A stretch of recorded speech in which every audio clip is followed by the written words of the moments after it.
Qué bueno. Yo sé que esto va a tener un resultado, un fruto muy importante, muy bueno.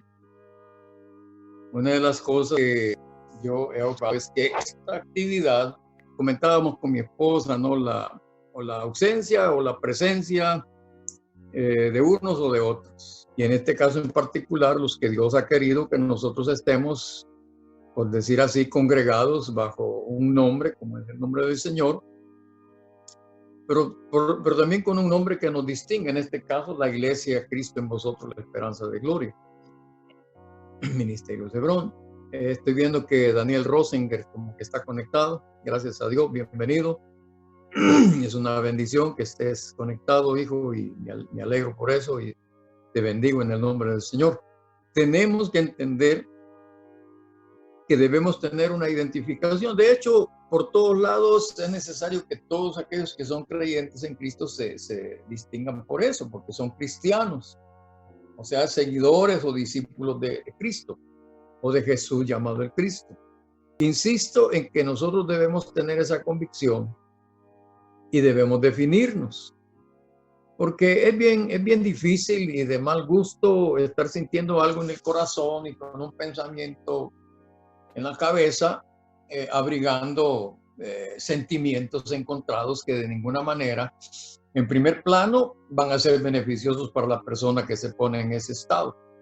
Y por supuesto, consecuencia viene para el resto de los miembros o hermanos que han decidido en sus corazones, pues alinearse o pertenecer, en este caso de manera espiritual, ¿verdad? Y hoy la situación se ha vuelto un poco más compleja, pues porque tenemos que estar dependiendo de lo virtual.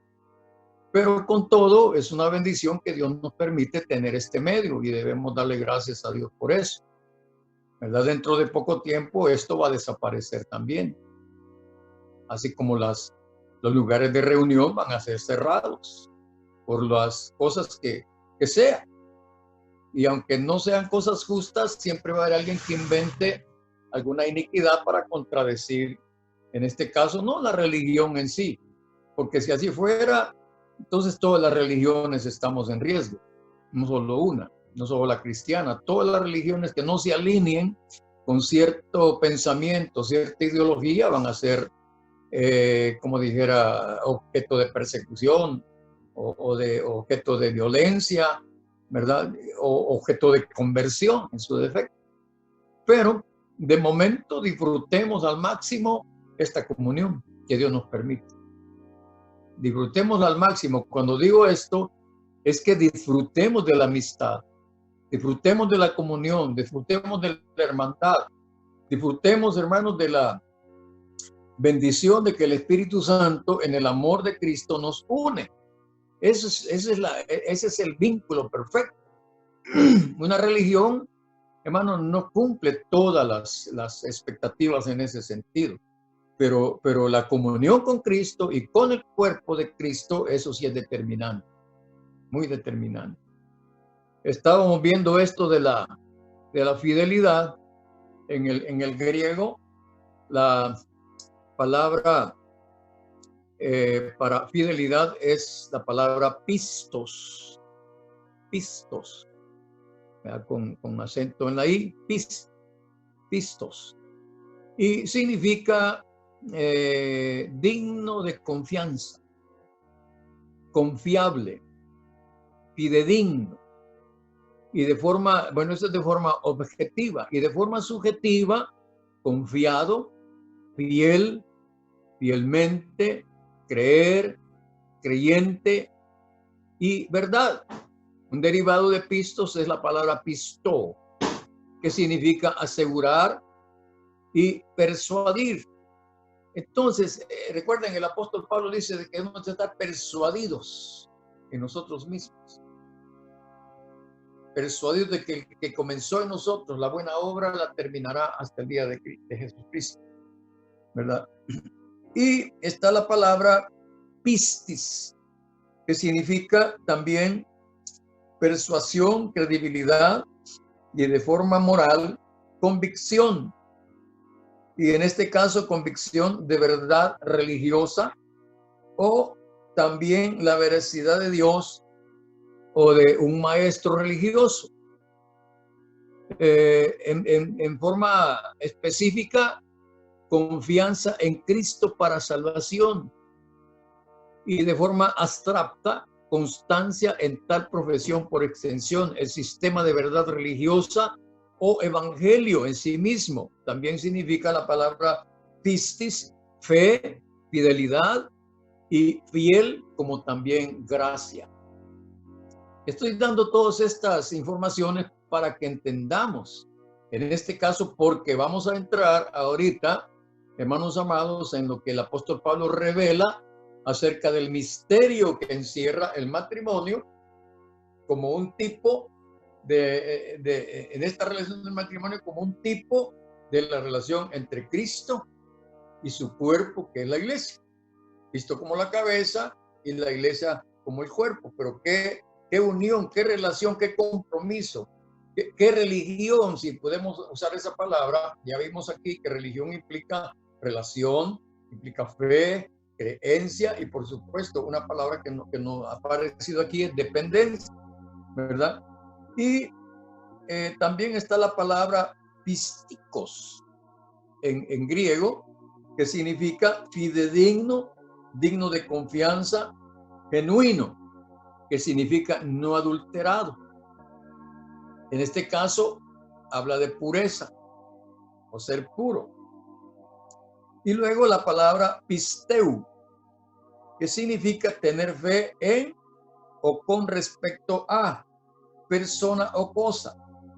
Significa crédito, por implicación confiar específicamente a Cristo el bienestar espiritual de uno, encomendar, fiar, guardar, confiar, creer, creyente. Ahora, ¿por qué estoy haciendo esto, hermanos? Porque yo me doy cuenta, en este caso, todos nosotros somos llamados a ser fieles.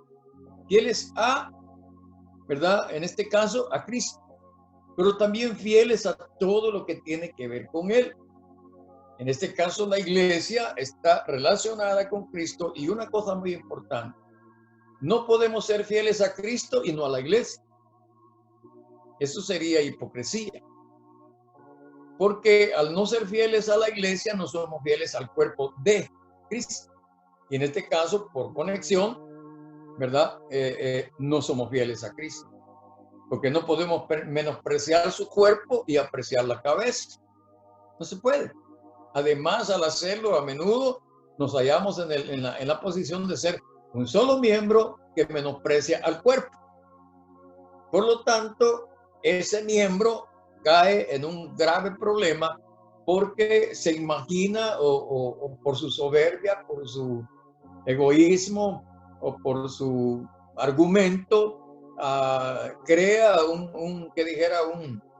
un sentimiento negativo encontrado en contra del cuerpo de Cristo, pero al hacerlo, automáticamente también está menospreciando aquel que es la cabeza, Cristo. Porque no podemos tener solo la cabeza como miembro. Cristo no tiene solo un miembro. Él tiene un cuerpo de muchos miembros. Un solo miembro no hace cuerpo. Por lo tanto, Cristo Jesús no es el Dios, no es el Rey, no es el Señor, no es el Salvador de un solo miembro del cuerpo de Cristo. Por supuesto, la salvación es personal. Sin embargo, en este caso, la salvación es corporal, porque la misma palabra de Dios dice que Dios dio a Jesucristo como cabeza de la iglesia, y Cristo vino a ser el Salvador, no de un miembro de la iglesia, sino el Salvador de la iglesia. Amén. Entonces, como estamos hablando de que es un misterio, realmente, hermano, es bien difícil. A veces hay situaciones o problemas dentro del matrimonio que nos es bien difícil resolver. Inclusive, hasta dar un consejo de cómo resolver una situación, un conflicto entre el hombre y la mujer casados. Es bien complicado. Miren, entre Cristo y su cuerpo existe unidad, existe dependencia. Existe, hermanos amados, comunión, compañerismo. Existe eso. Según la palabra, existe. Según la realidad, nosotros hacemos un montón de discrepancias y divisiones y por orgullo, por egoísmo, por lo que fuera.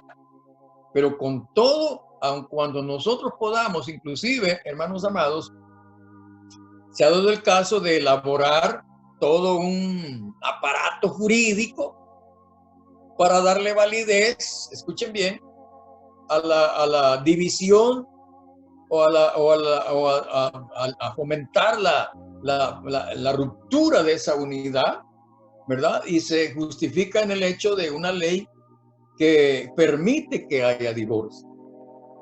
Realmente en la Biblia no es permitido el divorcio. Es más, escúchenme lo que voy a decirles. Aunque como miembro yo me separo del cuerpo de Cristo, eso, por mi experiencia, diríamos así, personal, natural, estoy hablando en términos generales, aunque lo estoy ubicando conmigo, pero yo me engaño a mí mismo creyendo que porque ya no pertenezco a tal o cual congregación, fíjense bien lo que voy a decirles, escuchen bien, ya no formo parte de esta congregación y digo yo, ya no soy de ellos, pero por otro lado, según Dios, eso solo se ubica dentro de esa jurisdicción. Claro, ya no soy miembro de este grupo, pero no puedo dejar de ser miembro del grupo universal llamado el cuerpo de Cristo. Es más, aunque yo lo haga, escuchen bien lo que voy a decirles, porque en la Biblia no existe la demanda de divorcio que favorezca a la mujer. La demanda de divorcio le pertenece al hombre. Y he enseñado bastante por qué razón. El mismo Señor Jesucristo lo enseña en Mateo 19, que a no ser por causa de fornicación, hermanos amados, el hombre inclusive no tiene la potestad de establecer un divorcio, a no ser por causa de fornicación. Y si ya sabemos qué es la fornicación, sabemos cómo es la experiencia de eso. Ahora, pero enfocándonos ahora en el misterio que el apóstol Pablo dice en el versículo 32 del capítulo 5 de Efesios, él dice, grande es este misterio. Mas yo digo esto respecto de Cristo y de la iglesia. Tanto la unión de Cristo con su iglesia como la unión de un hombre con una mujer es un misterio. Y seguirá siendo un misterio para mucha gente. Particularmente aquellos que hemos entrado en experiencia del matrimonio. Estamos en el matrimonio y no lo entendemos. Lo practicamos mal. Procedemos de forma incorrecta en no observar las reglas y normas, hermanos, que le dan estabilidad a la relación en el matrimonio. Básicamente serían las mismas reglas que le dan estabilidad al cuerpo de Cristo en la relación con su esposo, con su novio, si quieren, o con la cabeza que es Cristo. Es una cosa paralela. No puede tener el matrimonio entre un hombre y una mujer unas reglas y el matrimonio entre Cristo y su iglesia otras reglas. Son las mismísimas reglas. Porque entonces tendríamos problemas. Entonces ya no es un patrón, ya no es una figura, ya no es un molde, ya es otra cosa. Por lo tanto, yo les animo a que examinemos con cuidado esto. La primera regla que se establece es la sujeción. Versículo 22 de Efesios 5 dice, las casadas, note bien eso, las casadas estén sujetas a sus propios maridos. ¿Por qué no dice las solteras? ¿Por qué el mandamiento es a las casadas? La mujer soltera debe estar sujeta a su cabeza como soltera, que es su padre. El papá es la cabeza de esta mujer soltera. Quiere decir que esa mujer soltera está ligada al papá por la ley del papá. Pero en este caso, la casada viene a estar sujeta a su marido, y fíjense bien, está sujeta a su marido por la ley del marido. Entonces, la ley del marido debe ser, como dijéramos, ejecutada para beneficio de la mujer. De ninguna manera la ley del marido, lamentablemente, eso es un problemón porque se ha distorsionado tanto y por eso hay rebelión, porque tanto el marido es injusto en aplicar cosas que realmente no pertenecen al matrimonio. Y por lo tanto se suscita una rebelión, porque tanto el hombre como la mujer casados deben conocer cuáles son las normas, las leyes que van a regir la relación, la comunión, la fidelidad, la confianza de esa pareja. Pero no pueden ser distintas esas cosas a la relación que debe de existir entre Cristo y su iglesia. Aquí yo quiero hacer un poco de énfasis porque realmente hay un grave problema. Dice allí, las casadas estén sujetas a sus propios maridos. Pero para muchos, como insisto, esto de estar sujeto es algo que no agrada. Es algo que incomoda, que molesta y se ha llegado al punto, al extremo, al colmo de querer de alguna manera invalidar esta ley en la Escritura. Si ustedes se remontan y recuerdan lo que sucedió en el tiempo de Esther con Asuero y su esposa, hay ahí en ese registro una serie de cosas que por un lado nos da a pensar que la esposa de Asuero tenía razón. Es tremendo. Leía un argumento no hace mucho y una de las cosas que dicen algunos comentaristas, y es una deducción, que una de las cosas que hacían los reyes era presentar a su esposa, pero la presentaban sin ropa o con ropa interior, para que los asistentes pudieran maravillarse con la hermosura de su esposa. Pero resulta, deducen, estoy hablando de una deducción, para justificar el hecho de que Vasti no quiso presentarse. Ella no quiso ser exhibida ante todos los demás reyes y gobernantes de las naciones. Eran 127 provincias, habían ahí 126 representantes de las provincias del reino persa en aquel momento. Ella no quiso presentarse, pero una de las deducciones que sacan es que Vasti, a pesar de que era tan hermosa, tenía ciertos defectos.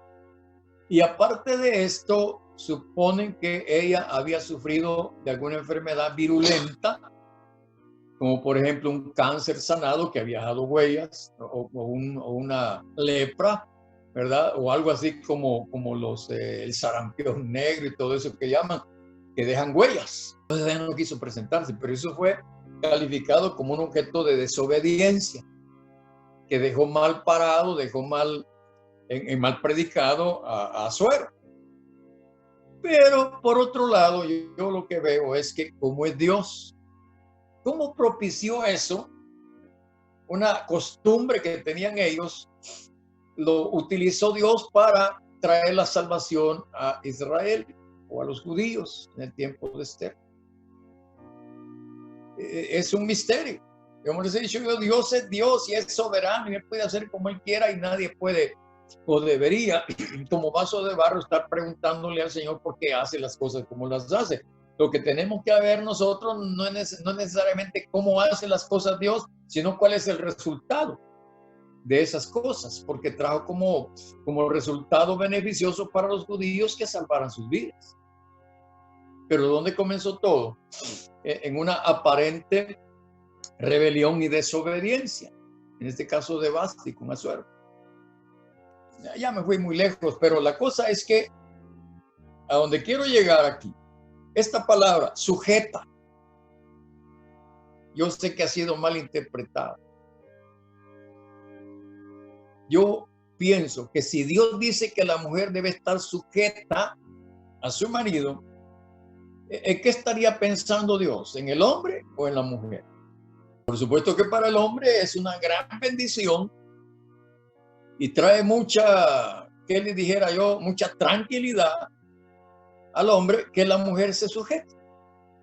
Pero en realidad la sujeción va más orientada a beneficiar a la mujer. Fíjense, ya van a ver por qué se los estoy diciendo.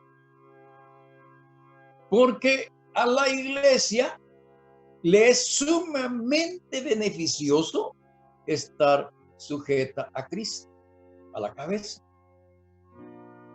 Por eso digo que para la mujer es una gran bendición estar sujeta a su marido. Y como veíamos ayer en el versículo 21, yo les explicaba y les decía de que este versículo dice: someteos unos a otros en el temor de Dios. Yo les decía que una versión dice y da más convicción, ¿verdad? Someteos unos a otros en el amor de Dios. Eso tiene otra connotación y por supuesto nuestra mente se orienta de mejor manera, porque tanto la palabra temor como el someterse o el sujetarse, hermano, por la rebelión que hay en nosotros, son invitaciones a tomar ciertas actitudes y cierta posición que no es muy agradable para nosotros por las experiencias que sabemos que se dan. Ciertamente muchas experiencias desagradables que se han dado en la relación entre el hombre y la mujer no debían de darse. Es más, se dan no porque Dios, hermano, desatienda al matrimonio, sino porque los que constituyen el matrimonio se empeñan en transgredir, hermanos amados, en violar las leyes establecidas por el Señor para el matrimonio. Esa es la realidad. Porque la situación aquí es que si la iglesia está sujeta al marido si la esposa está sujeta al marido, como la iglesia está sujeta a Cristo, entendamos que también Cristo está sujeto a Dios. Es una situación que no debemos perder de vista, porque Cristo en ningún momento, o Jesús llamado el Cristo, en ningún momento lo hallamos en rebelión contra Dios, aun cuando a Jesús llamado el Cristo le sucedieron tantas cosas, pero tantas cosas terribles. Pero él permanecía, a pesar de eso, permanecía sujeto a Dios. Aun con todos los desprecios, aun con todas las agresiones, aun con toda la persecución, aun con todas las amenazas, aun con todas las agresiones y violencia hasta causarle la muerte, Cristo experimentó todas esas cosas, pero permaneció sujeto a Dios. Él podía perfectamente haberse remitido a Dios y haber dicho que Dios era el causante de todas esas cosas sobre él y que era una demostración de que no lo amaba, de que no lo quería, ¿verdad? Y por lo tanto él se hallaba en el ejercicio del derecho de separarse de Dios, porque Dios no me ama, porque Dios no me quiere. Si me amara y me quisiera, no me pusiera en esta condición. Yo estoy en medio de todo este sufrimiento, todo este dolor, toda esta aflicción, pero Dios no hace nada para librarme. Es más, ya me dijo que es su voluntad que yo pase por todo esto. Qué tremendo eso. Ahora, esta palabra sujeto o sumisión, les decía yo que es la palabra en griego hupotaje. Hupotaje. J-U-P-O-T-A-J-E. Hupotaje, que significa obediencia y subordinación. Obediencia y subordinación. Y vamos a ver, como dije hace un momento, el beneficio es mayor para la mujer. Vamos a ver por muchísimas razones. Ahora, aquí en el versículo 23, el apóstol Pablo explica por qué las casadas deben estar sujetas a sus propios maridos como al Señor, porque también aquí hay una situación bien complicada. Miren, nosotros hemos encontrado en el camino muchas mujeres rebeldes con una experiencia y una manifestación de piedad, pero excelente, increíble. Muy fieles a asistir a la iglesia, muy fieles en sus privilegios, muy responsables con los que tienen que ver con las cosas de Dios y en la congregación, pero en gran rebelión con el marido. Y muchas han llegado a decir que realmente ellas no van a obedecer a su marido, pero que sí obedecen fielmente a Cristo. Ese es el caso que decía de un miembro que se rebela en contra del cuerpo de Cristo. Toda mujer que se rebela en contra de su marido, automáticamente está en rebelión con Cristo y con el cuerpo de Cristo. Aunque tenga, hermano, un testimonio de ser una mujer de oración, una mujer de fe, una mujer que tiene dones, una mujer en que se manifiestan cosas sobrenaturales, pero si está en rebelión con su marido, está en rebelión con Cristo y está en rebelión con el cuerpo de Cristo al cual pretende o al cual supone que está sirviendo. Eso es bien, bien tremendo. Eso cae más bien en el área del fanatismo y la religiosidad sin sentido. Y aquí el apóstol Pablo balancea esto y dice el versículo 23, porque el marido es cabeza de la mujer. No dice porque la mujer es cabeza del marido, no dice eso. Así como Cristo es cabeza de la iglesia, la cual es su cuerpo y él es su Salvador. Hasta ahí todo bien.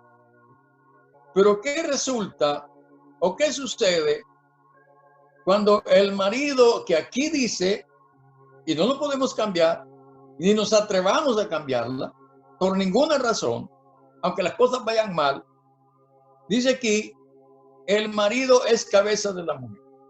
Pero ¿qué sucede cuando el marido como cabeza de la mujer no cumple las condiciones? No llena los requisitos. Por supuesto, él es la cabeza, pero anda mal. Pero el hecho de que anden mal no quiere decir que deja de ser la cabeza, sigue siendo la cabeza.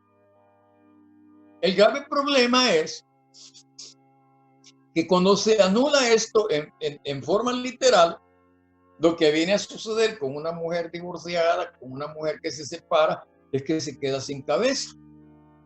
Las únicas salidas que hay en este caso, número uno, si es por fornicación, que es divorciada, lo que tiene esta mujer, hay excepciones a la regla, esta mujer, dependiendo de cómo y por qué fue divorciada, tiene la oportunidad de ir y casarse con otro. Es lo que la palabra de Dios nos enseña, allá en Deuteronomio y en Levítico. Pero no en todos los casos, cuando la mujer es divorciada, puede ir y casarse con otro. El mismo Señor Jesucristo dice que si la mujer o el hombre se divorcian y se van y se casan con uno que no es casado, dice que están cometiendo adulterio al casarse, aunque se casen con alguien que no es casado. Y que cuando se casan con otro que es casado, es peor todavía la cosa. Estamos distorsionando lo que el Señor ha establecido por un capricho, por un antojo, por un deseo, por un soberbia, por egoísmo. Hermano, es tremendo todo lo que pudiéramos argumentar como justificación para darle legalidad a todo eso, pero según la palabra de Dios no es así. ¿Qué hay que hacer? En el caso de la mujer como cabeza, de la mujer como cuerpo del marido, si su marido anda más que perdido y más desordenado y extraviado, que aparentemente es imposible que esa cabeza vaya a entrar en orden. Número uno, es bueno que la mujer casada, y aún la mujer no casada, oiga esto y lo tenga muy en cuenta. Porque la mujer casada no sabe con qué clase de marido se va a meter, y aún dentro de la iglesia, llámese católica, evangélica, luterana o como quiera que sea, se da este tipo de problema. Viene la pareja, se casa y meses después están en una dificultad tan tremenda. Es bien difícil que eso no suceda. No debería suceder, pero sucede. ¿Qué hacer? En primer plano, la mujer no casada y la mujer casada deben aprender, fíjense bien, que cuando se da este asunto de el marido borracho, el marido ingrato o el marido mujeriego, el marido adúltero, y ahí es de detenernos un poquito y explicar, ¿verdad? En qué sentido es de aplicar la palabra adúltero, porque no siempre es de aplicar en todos los casos de infidelidad o de inmoralidad. No siempre la palabra adulterio es la palabra que se debe aplicar. Pero no tocaré de otra manera en otro momento. Por el momento lo que quiero decir es que la mujer casada o la mujer soltera deben entender eso, ¿verdad? ¿Y qué hacer con el marido que está siendo infiel o que está siendo inmoral o irresponsable? Porque hay maridos que son tan borrachos, pero no son adúlteros, ni fornicarios, ni inmorales en el sentido de ser infiel con la mujer. Pero a donde quiero llegar, ¿qué debe hacer la mujer que está siendo defraudada? La mujer que está siendo ofendida. La mujer que está siendo deshonrada en el caso del marido desordenado.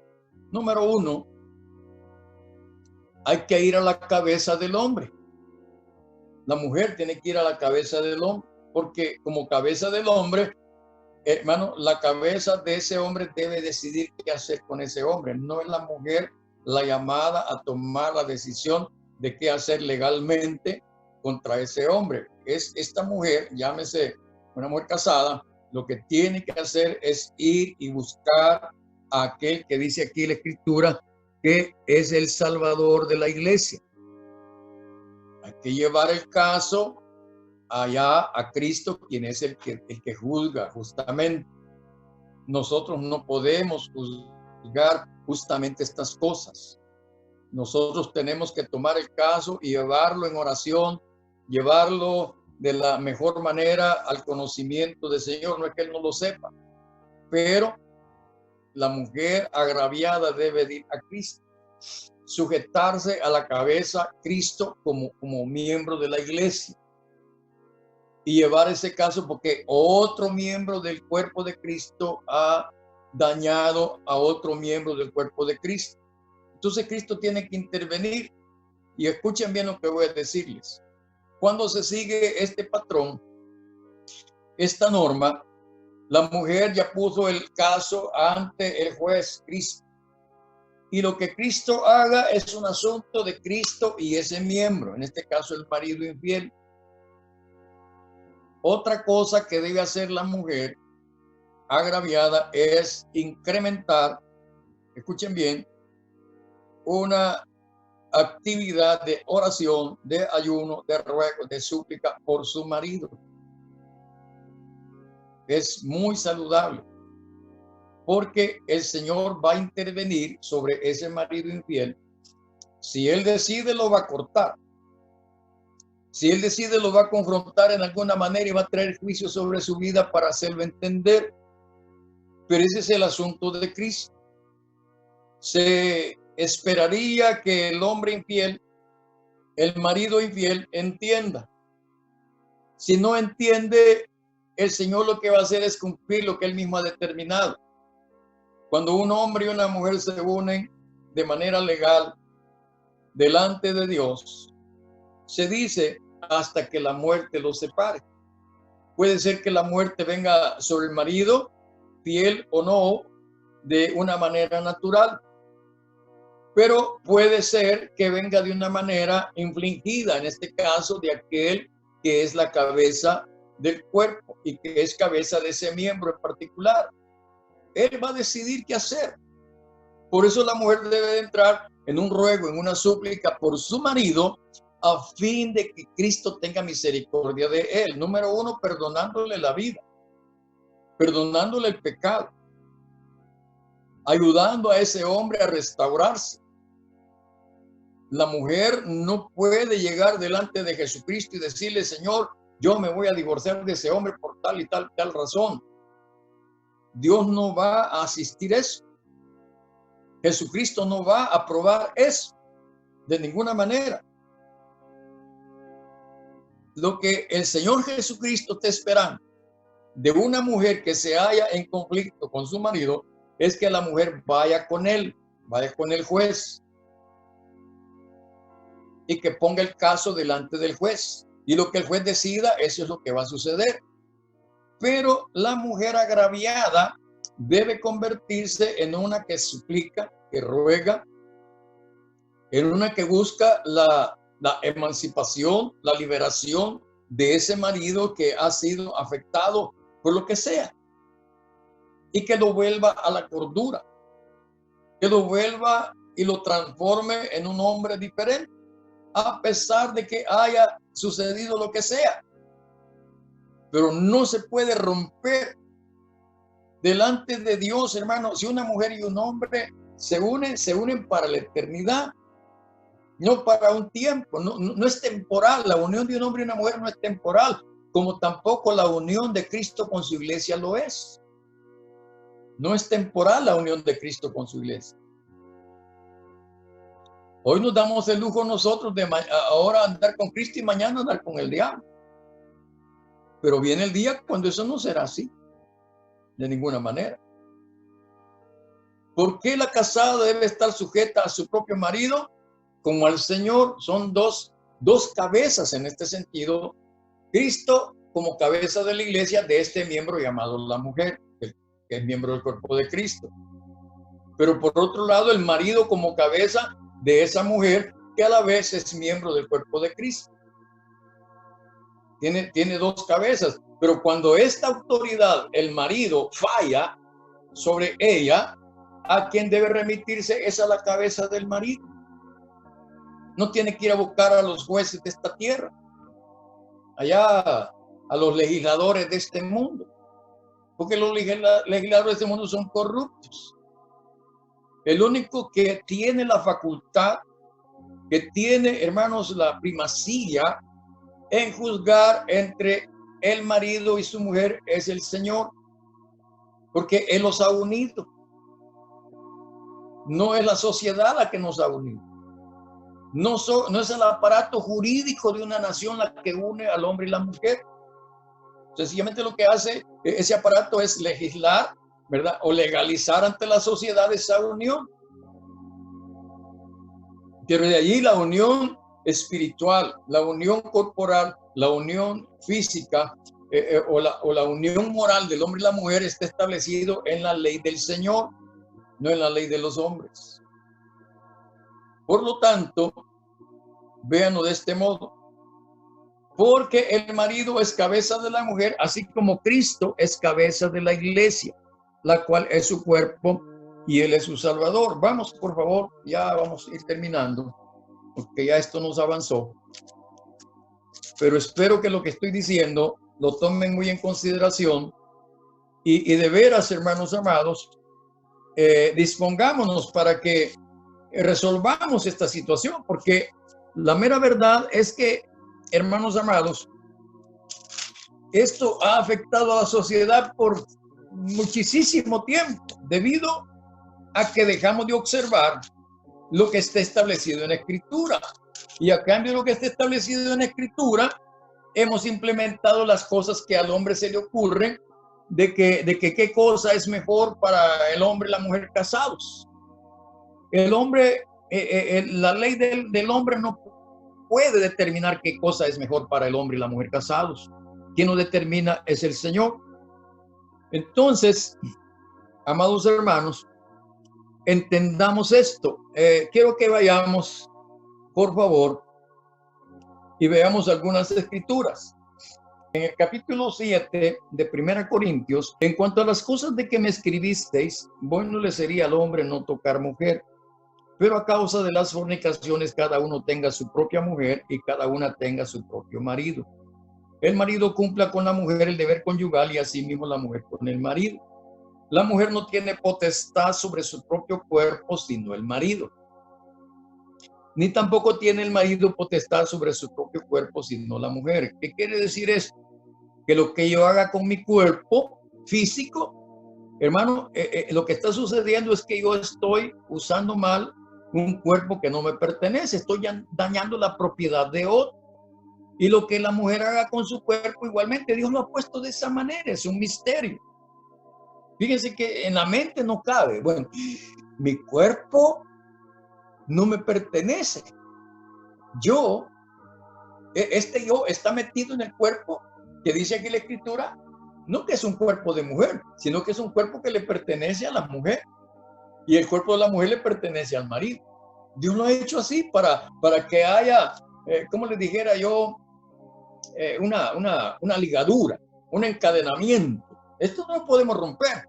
¿Cómo podemos decir y sucede?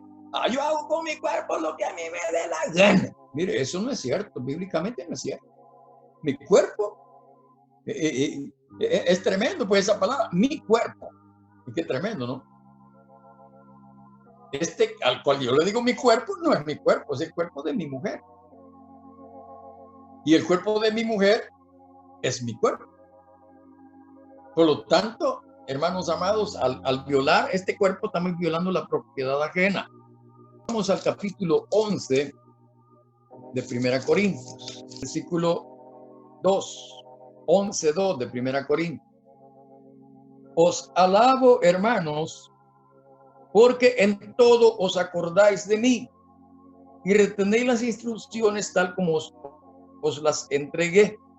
Pero quiero que sepáis que Cristo es la cabeza de todo varón. No dice que la mujer es la cabeza del varón. Y el varón es la cabeza de la mujer.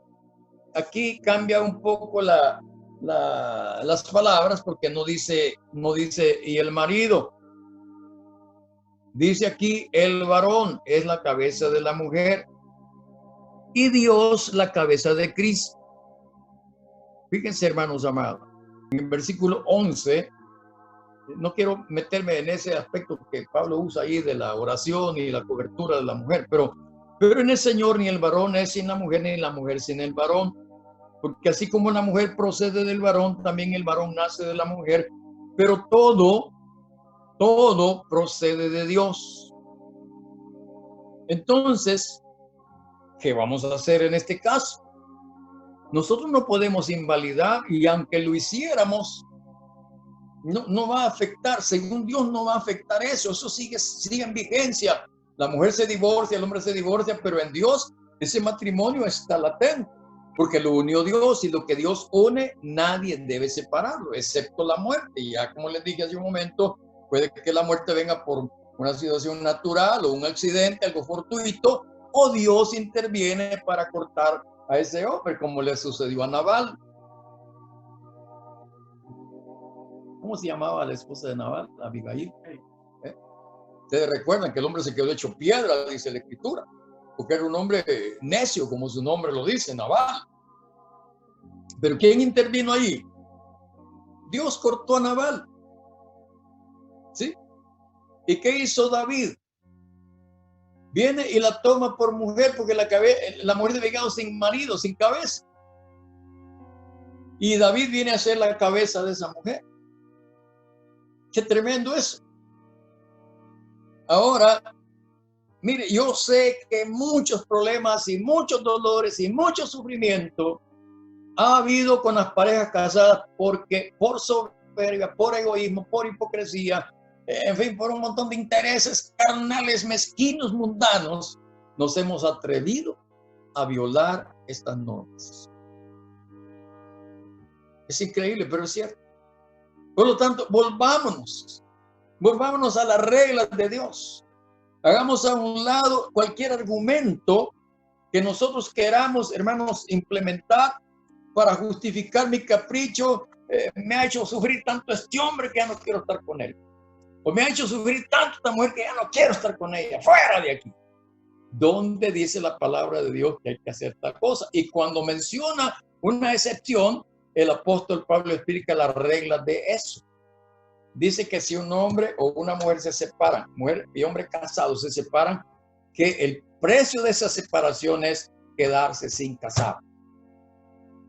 Pero un joven de 20, 22, 23 años enojado, molesto, se divorcia de su mujer. ¿Cómo va a poder sobrevivir un hombre joven sin mujer? Sencillamente porque no puede casarse con otra mujer porque va a cometer adulterio. Y yo pregunto, ¿qué será mejor? Aunque es bien difícil, ¿qué será mejor? ¿Vivir con esa mujer, vivir con ese hombre a pesar de lo que está pasando? Y la salida es ir a Cristo la cabeza, llevar el caso y decir, Señor, mira, mi marido, por favor, hace algo, Señor, tú me lo diste, sí, yo lo escogí, pero tú me lo diste, ahora lo pongo en tus manos, haz lo que tengas que hacer. Pero enderézalo, corrígelo, castígalo, trae juicio sobre él, pero no lo mates. No lo mates. O al revés. Es que yo no tengo que ir ahí a la fiscalía, yo no tengo que ir allá a la asamblea, peor así como está. Pero hermano, yo no tengo que andar buscando a los hombres para que intervengan en el problema que yo tengo en mi hogar, con mi mujer o la mujer con el marido. Hay que ir a Dios, hay que ir a Jesucristo. Y al hacerlo, tengamos el cuidado, escuchen bien, de no llegar a darle órdenes al Señor diciéndole, tu ley no sirve, Señor, yo te voy a dar la ley correcta para que resuelva el problema que tengo en mi casa.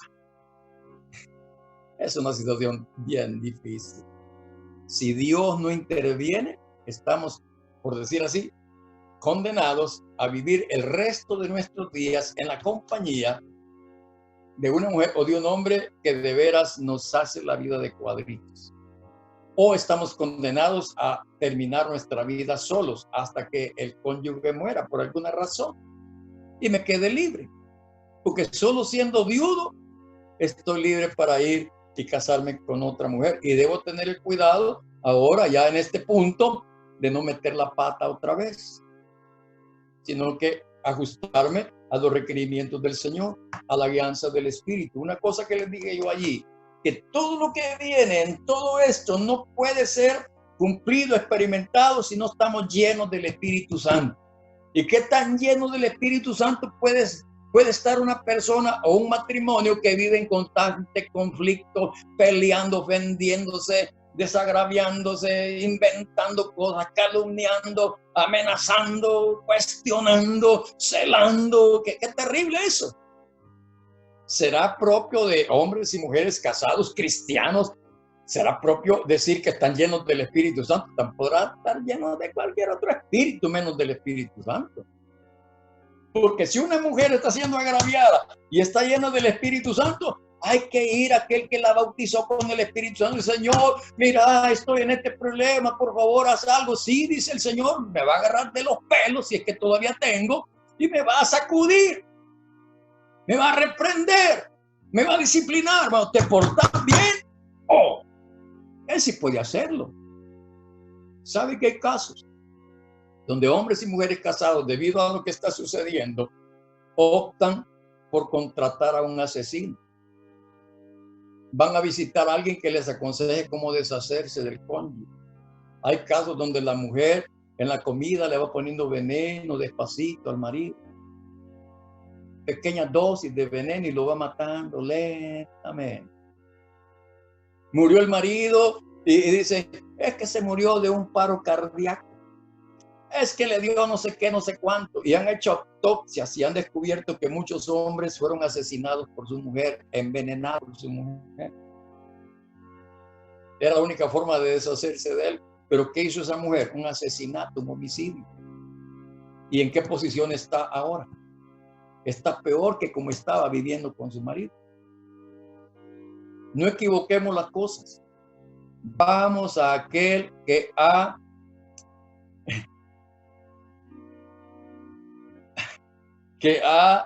diseñado, hermano, el matrimonio nació en el corazón de Dios, no en la mente calenturienta de los seres humanos. Por lo tanto, el matrimonio no es una institución del Estado. El matrimonio es una institución de Dios. El Estado interviene para normarlo, corregirlo, cuando hay defectos, cuando hay problemas, y dar una consejería que traiga la armonía, la paz, la reconciliación, no el divorcio, no el conflicto. Si es necesario, porque la la integridad física está en riesgo, pues hay que hacer una separación, tal vez por un tiempo. Y si hay una separación, debe ser de mutuo consentimiento, pero los que se separan, si son cristianos llenos del Espíritu Santo, van a decidir que van a vivir el resto de sus días sin casarse. Es lo que la Biblia dice. Es lo que el apóstol Pablo aconseja, inspirado por el Espíritu Santo. El grave problema es que muchos de nosotros ya metimos, no una pata, hemos metido, si tuviéramos 10, las 10 patas hubiéramos metido. ¿Y ahora qué hacer? Ni modo, pues algunos ya dimos algunos pasos tratando de resolver el problema. Está bien, pero recuerden que el único que puede intervenir para juzgar en los conflictos de un hombre y una mujer casados es Dios, nadie más. Y los involucrados en tal asunto deben ir al juez. Recuerden, mientras estamos en el camino, pongámonos de acuerdo con el adversario, porque no pueden andar dos en un camino, dice Amós, si no están de acuerdo. En el camino o vamos con el marido o vamos con Cristo, pero remitámonos. Si queremos acusar, si el marido quiere acusar a la mujer, que lo haga delante de Dios, que no se queje delante de sus amigos, delante de su jefe, ni delante de la suegra, ni delante de la mamá o del papá. ¿Qué tienen que ver ellos en ese asunto? Si ese es un asunto nuestro. El problema está aquí con nosotros y debemos buscar a los que tienen la solvencia, a los que tienen la supremacía en esto. Ay, hijita, ¿cómo te maltrates? Si veniste de regreso, ¿dónde está escrito eso? O el hombre buscando a la mamá, fíjate que yo, mi mujer, que aquí, que allá, ven, no te preocupes, y tráete toda tu ropita y te venís de regreso. ¿Dónde está escrito eso? Mejor oremos, hermanos. Señor, te damos gracias esta mañana. Padre amado, sé que se necesita suficiente y abundante gracia de ti, Señor, para poder, Señor, humillarnos ante tal realidad, ante tal situación. Señor, el porcentaje de infidelidad en el mundo, en la iglesia, en la familia, aún la familia llamada piadosa, cristiana, es sumamente difícil. El porcentaje de infidelidad, de incomodidad, de indiferencia, de irrespeto, de irresponsabilidad, es tan grande, Señor. Nos hemos corrompido tantos que pareciera que no tiene salida, no tiene respuesta, no tiene solución. Pero nos damos cuenta, Señor, que quien puede poner solución, quien puede resolver este conflicto, solo eres tú, Señor. Yo me imagino, Señor, delante de ti, lo digo, ¿qué conflicto tienes tú con tu novia? La iglesia es un conflicto tan terrible, porque tu novia te está haciendo infiel. Tu novia es inmoral. Tu novia es fornicaria, sí. Y qué tremendo que aún siendo como es, tú sigues en tu plan de redimirla, de santificarla, de purificarla, de lavarla, de convertirla, de prepararla para reivindicarla, Señor. Tú eres fiel y eres poderoso y tu amor es tan grande, Señor, que se sobrepone ante la infidelidad y ante el fracaso, entre comillas, de la iglesia, de la congregación. Señor, levántanos del polvo, levántanos del muladar, Señor. Alza tus ojos sobre nosotros y mira la gran necesidad, la gran aflicción, la gran angustia que muchos estamos padeciendo hoy día, Señor, en medio del matrimonio. Si tú no resuelves este problema, nadie podrá hacerlo, Señor, porque tú eres el que fundaste, el que instituiste el matrimonio y por lo tanto tú sabes cuáles son las reglas y normas y también sabes cuáles son los juicios que se deben aplicar. Pero yo sé, Señor, que a pesar de que tus juicios sean duros, tú vas a procurar siempre la salvación, el bienestar, vas a procurar siempre la vida, tanto del individuo como de la pareja. Muchas gracias, Señor, en esta hora, en el nombre de Jesús. Amén y amén. Dios los bendiga, amados hermanos.